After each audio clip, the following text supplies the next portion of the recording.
우리는 한 아버지를 가지지 아니하였느냐? 한 하나님께서 지으신 바가 아니냐? 어찌하여 우리 각 사람이 자기 형제에게 거짓을 행하여 우리 조상들의 언약을 욕되게 하느냐?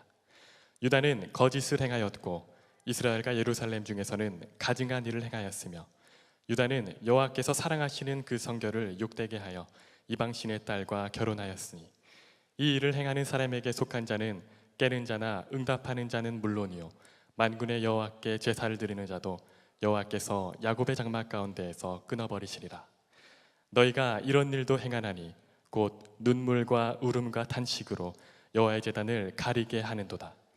그러므로 여호와께서 다시는 너희의 봉헌물을 돌아보지도 아니하시며 그것을 너희 손에서 기꺼이 받지도 아니하시거늘 너희는 이르기를 어찌 됨이니이까 하는도다.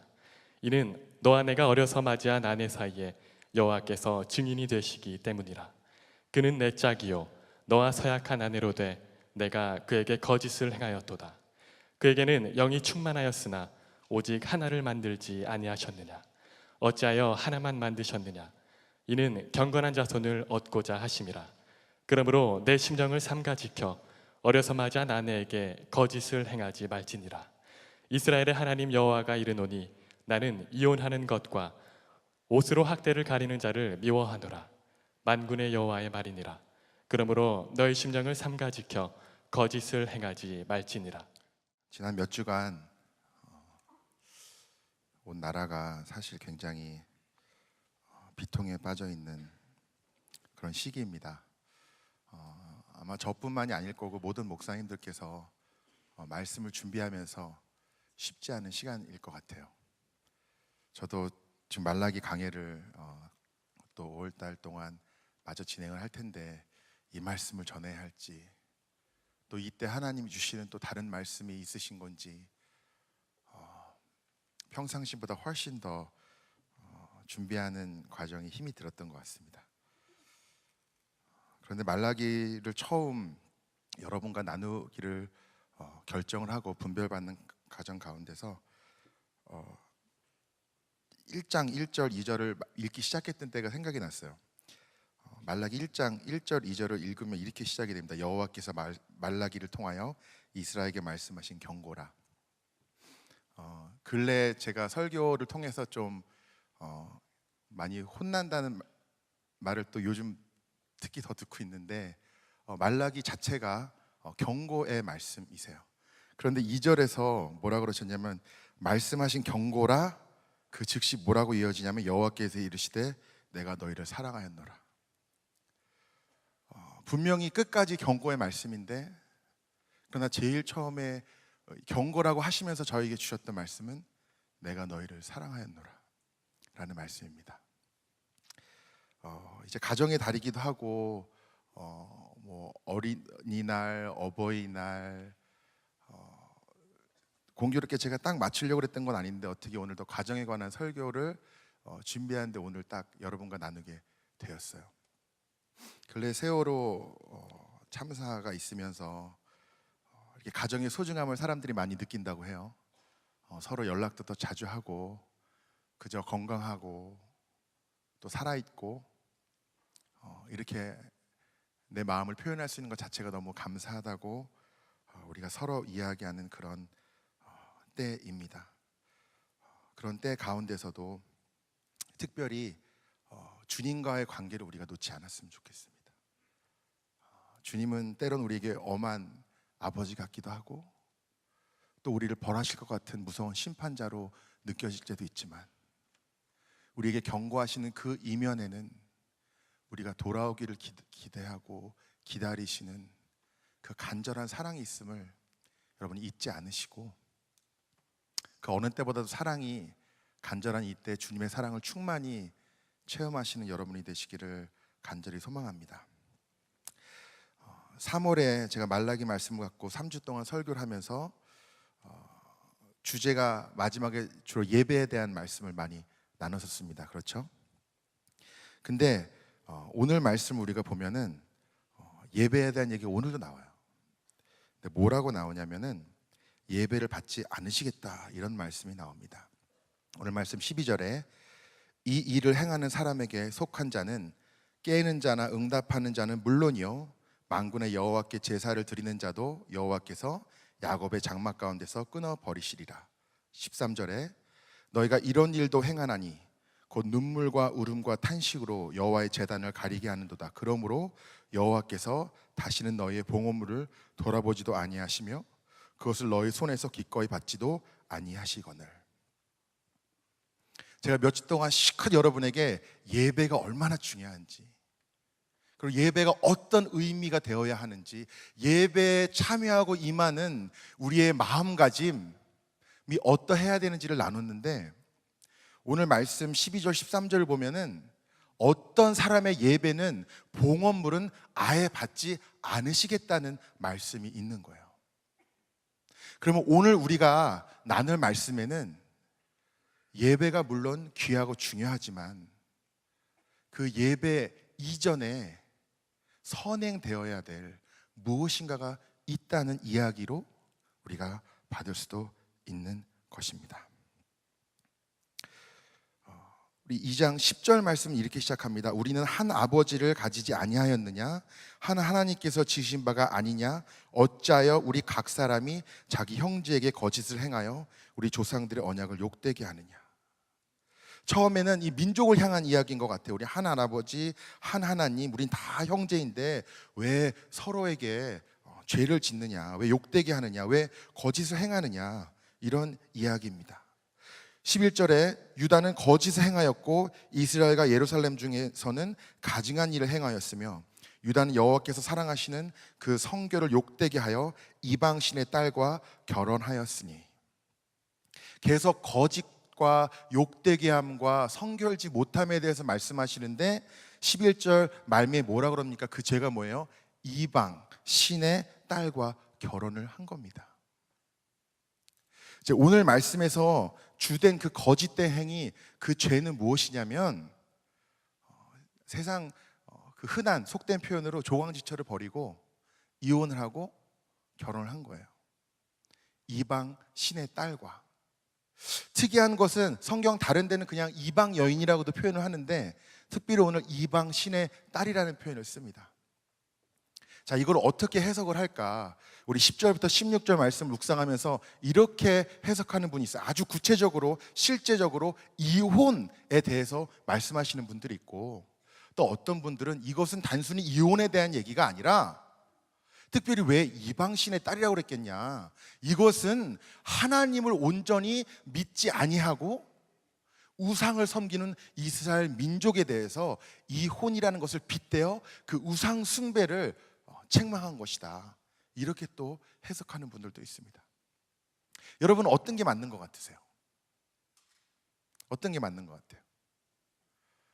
둘 다 맞습니다. 둘 다. 이혼 막 하면 안 되죠. 그렇죠? 죄송합니다. 아직 결혼도 안 하신 분들한테 지금 제가 이혼 얘기를 해서 좀 죄송한 마음이 있습니다.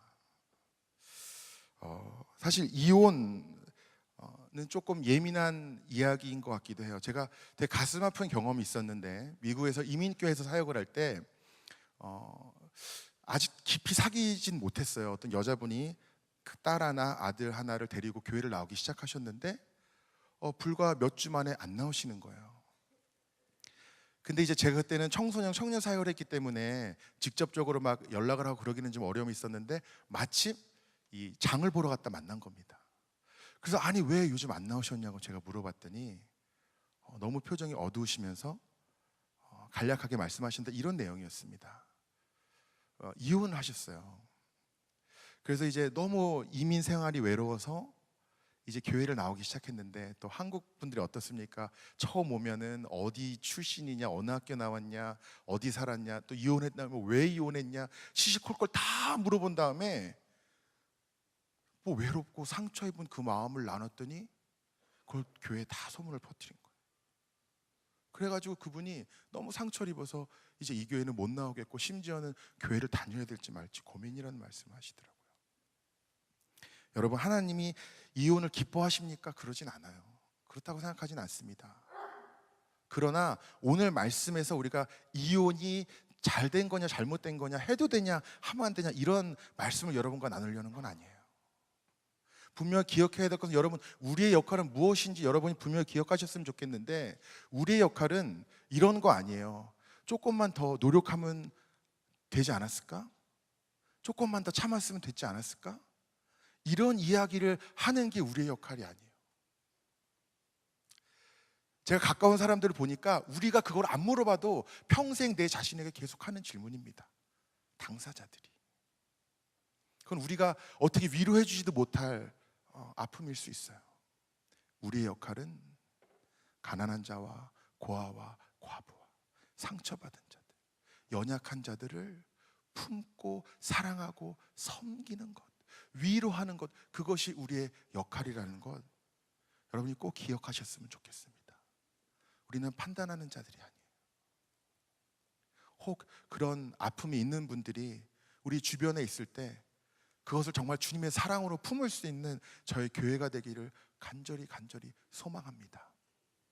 미국에 있을 때는 특별히 미국 교회에서는요 그런 걸 정말 너무 안 숨겨서 제가 당황할 정도였어요. 심지어는 이번 주에는 자기 남편을 소개시켜주고 그 다음 주에는 전 남편을 소개시켜주고 같은 교회를 다녀요.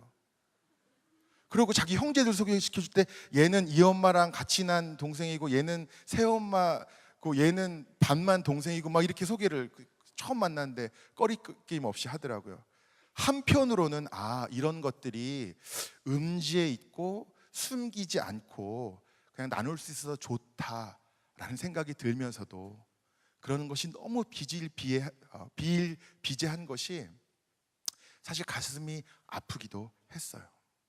그러나 이제 어느덧 우리 사회도 아직은 조금은 감추는 분위기이긴 하지만 온전치 못한 또 상처 입은 그런 가정들이 많은 것이 우리의 현실이고 어찌 보면 아직도 교회에서 사람들을 판단하지 아니하고 온전히 품는 그 모습이 부족한 것도 사실일지 모릅니다. 주님의 마음을 품고 누가 이곳에 발을 들이든 사랑하고 품어줄 수 있는 저와 여러분이 되기를 간절히 소망합니다. 그러나 오늘 말씀에서 분명한 것은 하나님이 이혼을 기뻐하지는 않으신다는 거예요. 그런데 어떤 이혼입니까? 조강지처 젊었을 때부터 결혼했던 그 아내를 버리고 이방 여인과 결혼을 했다는 거예요. 왜 이방 여인과 왜 이방 신의 딸과 결혼했느냐? 이 이야기도 의견이 분분해요. 많은 분들이 이렇게 이야기합니다. 이방 여인들이 굉장히 매력적이었대요. 어떤 옷차림도 그렇고 화장법도 그렇고 굉장히 이스라엘 여인들보다 꾸미기도 잘 그리고 엄청 매력적이었대요.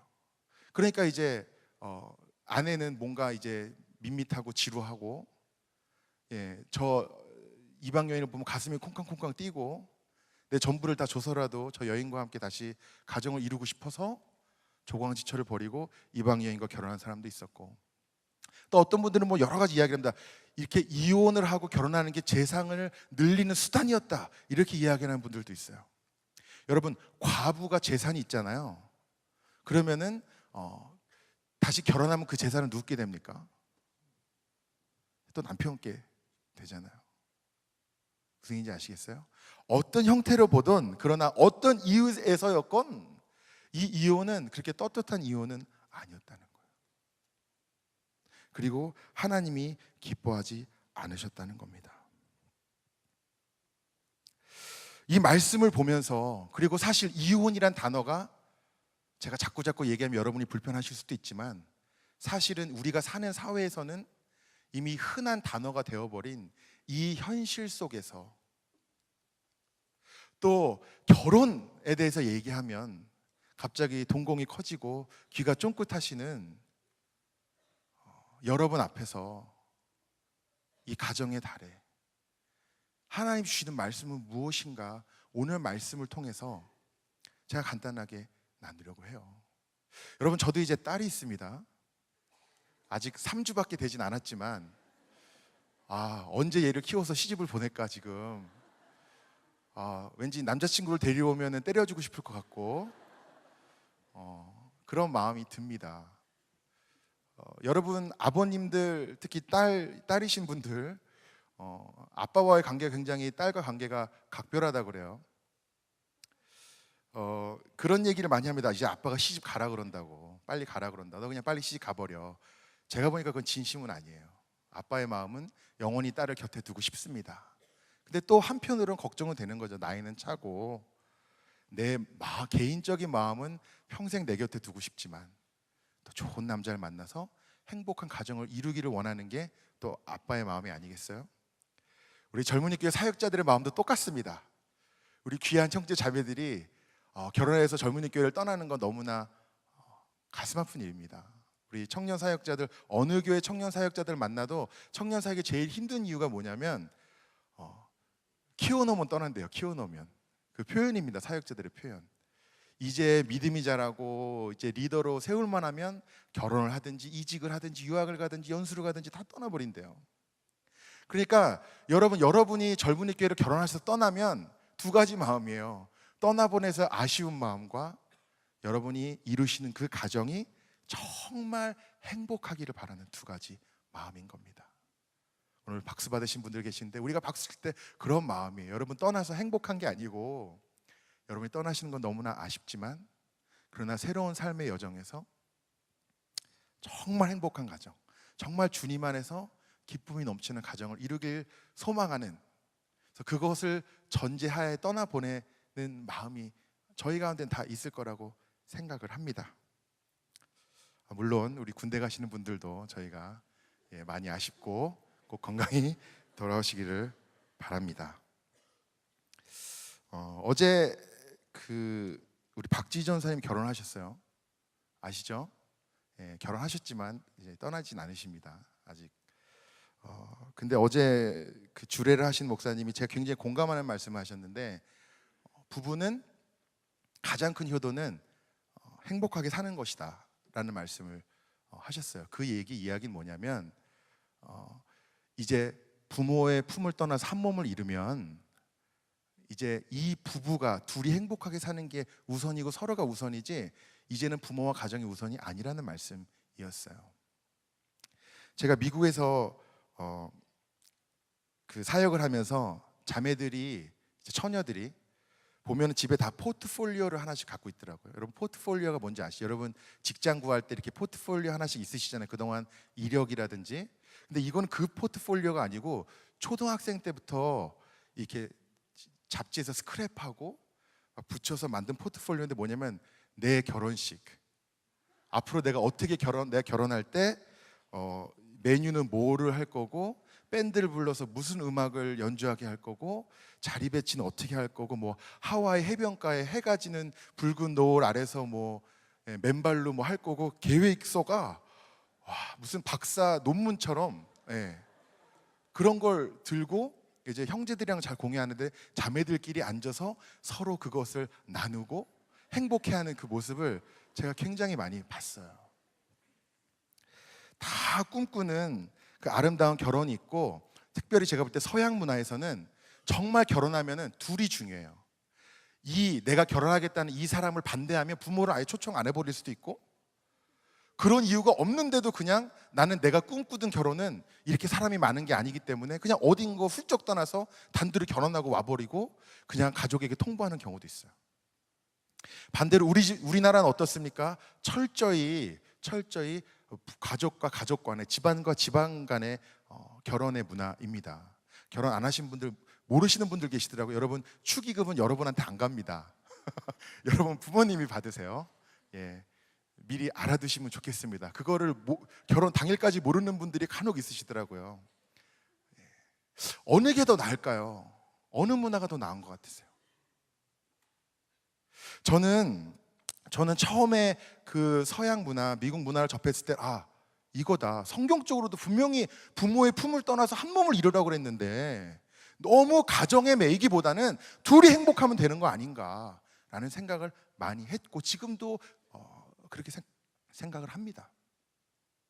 그런데 한편으로는 하나님이 우리를 창조하시고 부모의 품을 떠나서 한 몸을 이루게 하신 뜻이 그 둘이 행복하게 사는 게 끝일까? 라는 생각도 안 할 수가 없어요. 그게 끝일까? 그거는 이렇게 얘기하는 거랑 똑같은 것 같아요. 하나님이 선한 목자교회를 세우시고 젊은이 교회를 세우신 것은 우리가 은혜 받고 우리가 축복받고 우리가 행복하기만을 바라셨기 때문이라고 말하는 것과 똑같은 것 같아요. 그렇지 않습니까?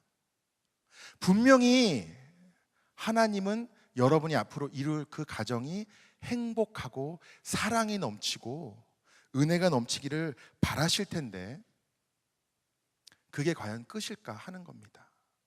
이제 부모님의 감석 가운데 있는 것이 아니라 정말 둘이 주체적으로 이제는 서로를 바라보며 행복하게 살아길 바라실 텐데 그게 끝이겠는가? 여러분, 결혼은 끝이 아니에요. 결혼은 시작입니다. 아직은 잘 모르시겠죠? 지금 여러분의 오직 꿈은 이제 결혼에 골인하는 게 꿈이잖아요. 그러나 여러분, 결혼은 그 자체가 끝이 아니고 시작이에요. 여러분, 우리가 세례를 받을 때 세례도 결혼식에 비유를 하잖아요. 세례 받았다고 다 이룬 겁니까? 아니에요. 세례는 또 하나의 시작입니다. 이제부터 정말 하나님과 동행하는 삶이 그 시점부터 시작이 되는 거예요. 지금 여러분 중에 많은 분들은 결혼 자체가 여러분의 목적이실지도 몰라요. 그리고 그게 잘못된 건 아닙니다. 그러나 믿는 자로서 특별히 우리가 붙잡고 있어야 될 마음은 결혼은 그 자체가 종착역이 아니고 끝이 아니고 또 하나의 시작이라는 거예요. 요즘 세월호 사건과 함께 많이 언급되는 게 구원파입니다. 여러분, 구원파 아시죠? 구원파가 낯선 분들도 계실 거예요. 근데 저와 비슷한 세대이신 분들은 옛날에 한 번쯤은 이런 길거리에서 이단 전도를 받아보셨을지 모르겠어요. 구원 받았냐? 그럼 받았다고 그래요. 그러면 몇 날 어디서 언제 어떻게 막 몇 시 몇 초에 받았냐 이런 질문을 하는 이단들이 있었는데 그 사람들이 구원파예요. 그럼 대부분 대답을 못해요. 그렇게까지는 기억을 잘 못하거든요. 거기서부터 이렇게 걸려 들어가지고 이렇게 이단에 빠지는 경우가 종종 있었어요. 저는 그 질문을 받을 때 이런 생각이 들었습니다. 이런 질문을 제가 여러분에게 하고 싶어요. 여러분은 태어났습니까? 태어나셨죠? 그리고 안 태어나셨나요? 여러분 태어나셨죠? 물론 태어난 날도 다 알고 계시죠? 근데 제가 여러분에게 자세하게 물어보면 여러분 기억 안 나실 거예요. 그날 날씨가 어땠냐, 병원 안에 간호사는 어떻게 생겼었냐, 의사 선생님은 안경을 썼었냐 안 썼냐 이런 거 물어보면 바닥은 무슨 색깔이었냐 여러분 기억하십니까 못 하십니까? 간혹 가다가 한다고 우기는 분들이 있어요. 자기는 똑똑해서 다 기억난다고. 근데 뭐 그럴 수도 있겠지만 대부분은 기억 못 하시잖아요. 그러니까 여러분이 태어난 건 맞아요. 그렇죠? 그 증거는 뭡니까? 지금 살아있는 게 증거예요. 맞죠? 여러분이 태어났다는 그 사실은 틀림없는 사실인데 그걸 어떻게 알 수 있습니까? 지금 살아있으니까 태어난 거죠. 안 태어났는데 지금 어떻게 살아있습니까? 똑같은 거예요. 구원을 어디서 몇 날 몇 시에 어떻게 받았는지 여러분이 조금 구체적으로 기억 못 하실 수 있어요. 그래서 여러분이 영이 지금 살아있다면, 내가 지금 천국 소망으로 살아가고 있는 게 분명하면 그 자체가 여러분의 영원한 생명의 증거 아닙니까? 반대로 내가 언제 어디서 어떻게 구원을 받았었는지 정확히 기억이 날지라도 지금 나의 삶은, 나의 영은 다 죽어 있고 말라 있고 전혀 생명력이 없다면 아무리 뚜렷하게 기억하고 있어도 그건 살아있는 게 아니에요. 태어난 의미가 없는 겁니다. 아무리 태어났어도 지금 죽었으면 죽은 거잖아요.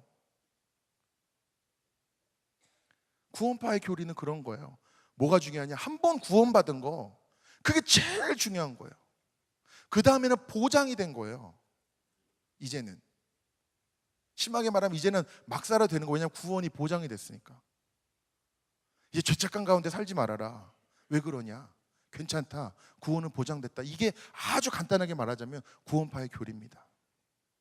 요즘 구원파 얘기 나오면서 이런 뉘앙스로 말씀하시는 분들을 종종 보게 됩니다. 아, 괜히 구원받다며 교회까지 덤탱이 쓰고 같이 욕먹는다.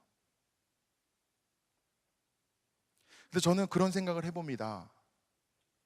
그런 면도 있겠지만 혹시 우리의 신앙도 구원파 같은 그런 신앙으로 살고 있는 사람들은 없는가? 지금 나의 영이, 나의 믿음이, 나의 예배가 살아있는지 안 살아있는지는 잘 모르겠고, 내가 구원받았다는 그 사실, 나의 죄가 용서받았고 나는 이제 지옥 안 가고 이제 벌 안 받는다, 나에게는 천국이 보장됐다, 그 사실만 붙잡고 사는 사람들이 없는가? 우리가 돌아보지 않으면 우리가 누구를 손가락질 자격이 없는 거예요. 늘 우리의 신앙은 지금 살아있는, 지금 행하는, 지금 순종하는, 지금 전심으로 예배를 드리는 신앙이 되지 아니하면, 내가 과거에 방언받았고, 과거에 회개했고, 과거에 어디 해외 선교를 세계 일주를 했었고, 아무리 과거에 나의 얼마를 헌금했었고, 과거의 것들을 아무리 늘어놓는다 할지라도, 아무리 화려하고 대단하다 할지라도 지금 나의 신앙이 온전치 못하면 아무 의미가 없는 거예요.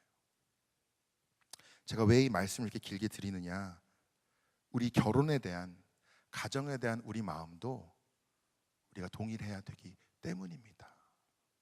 여러분이 지금부터 준비하셔야 될 것은 여러분의 그저 외모, 요리 이런 게 아니에요. 제가 보니까 결혼에 관심들이 많아요. 특히 느헤미야 공동체 여호수아 친구들은 제가 결혼 얘기하면 신경 쓰지 말라고 그래요. 알아서 할 테니까. 아직 자신 있어요. 젊고. 근데 두 가지 마음인 것 같아요. 결혼 빨리 하고 싶어요. 그렇지만 두려워요. 빨리 하고 싶고 두렵고. 빨리 하고 싶은 마음은 기대감 때문입니다. 그죠? 자매분들 이런 거죠. 내가 막 아무리 요리를 태워도 다 웃으면서 먹어주고, 요리도 잘하고 살림도 잘하면서 믿음도 좋은데 키도 웬만큼 크고 얼굴도 나쁘지 않고 느낌 좋고 뭐 이런 거 있잖아요. 여러분이 원하시는 그 모든 것들. 그래서 이제 그 사람이 지금은 아무리 눈을 씻고 봐도 없지만 어딘가에 분명히 하나님 예비해 놓으셨고, 그 사람을 만나서 결혼하기만 하면 이제 나는 그동안 내가 자라면서 받았던 모든 상처와 나의 현실의 아픔들을 다 씻어주고 평생 나만을 위해줄 그 남자.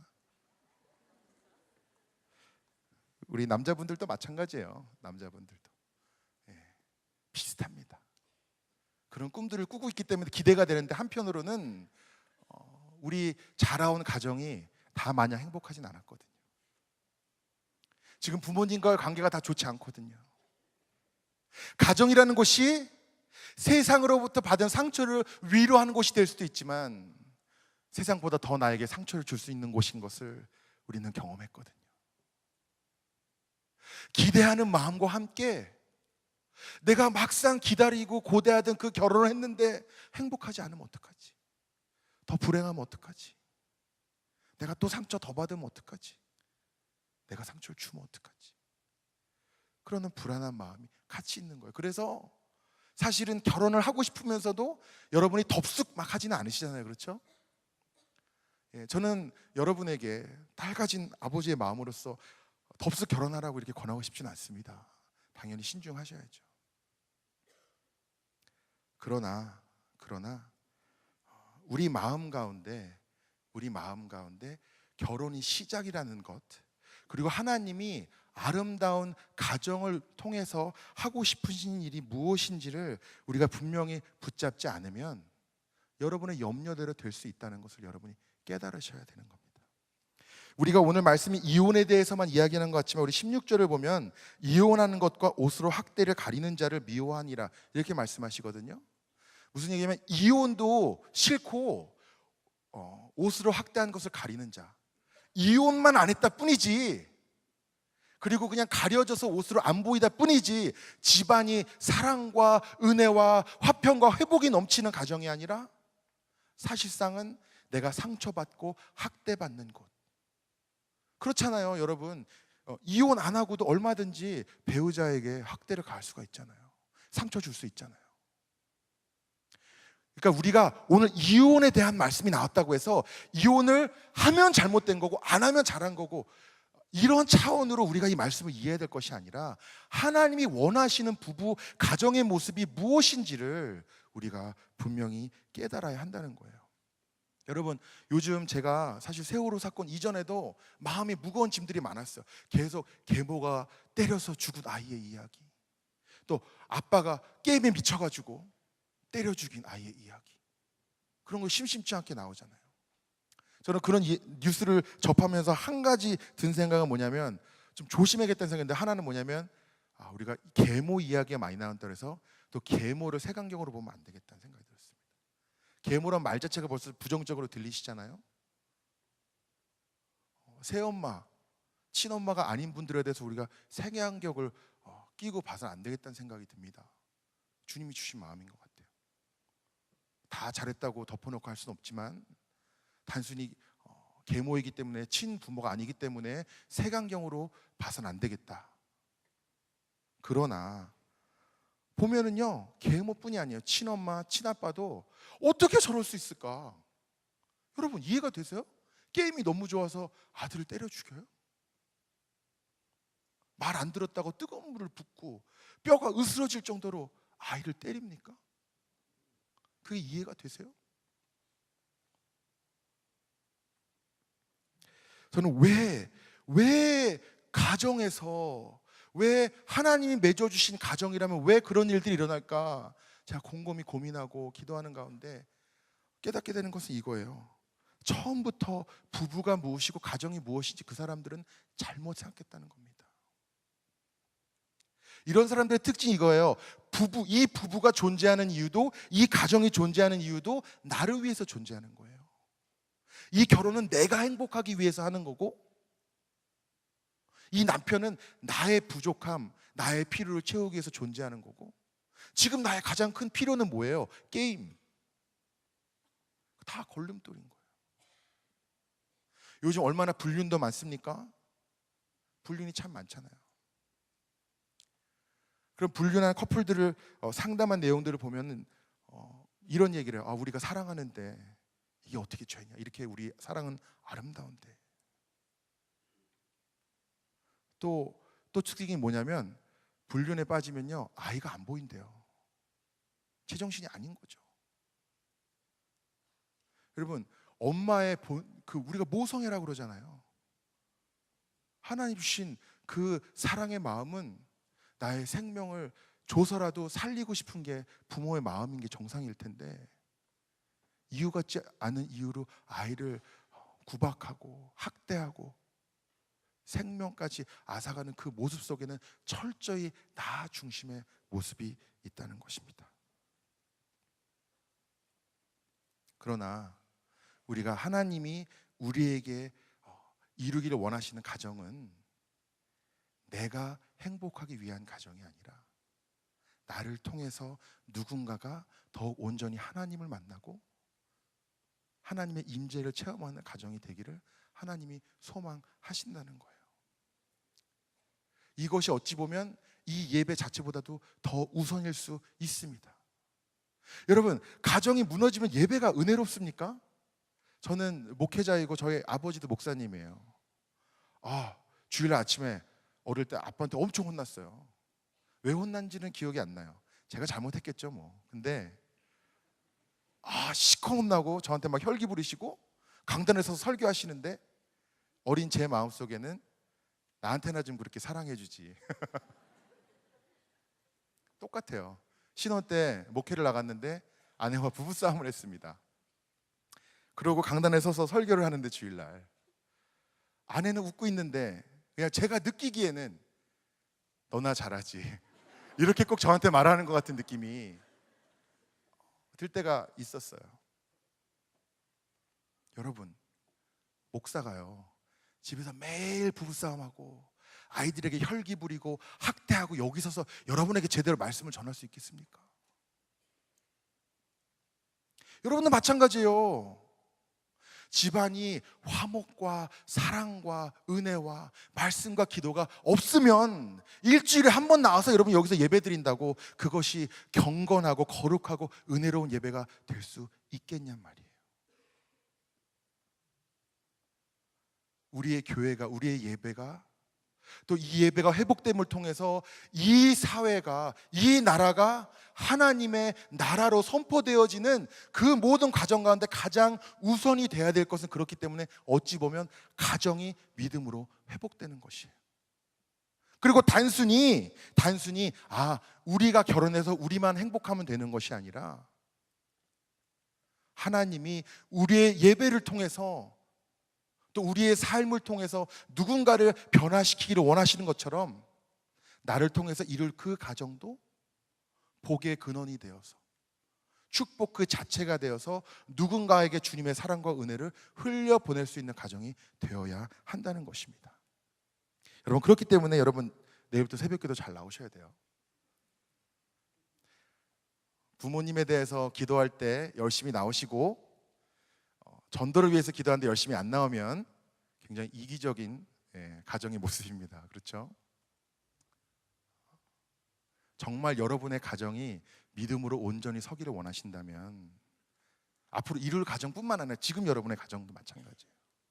우리가 주님의 마음을 품고 내가 복의 근원이 되어야 하는데, 내가 하나님의 사랑의 통로가 되어야 하는데, 내 마음속에서는 우리 가정만 구원받고 우리 가정만 행복하면 되지, 이런 마음이 여러분 깊숙한 곳에 자리 잡아 있다면 과연 여러분의 가정을 하나님이 온전히 회복시켜 줄 수 있으시겠냐는 거예요.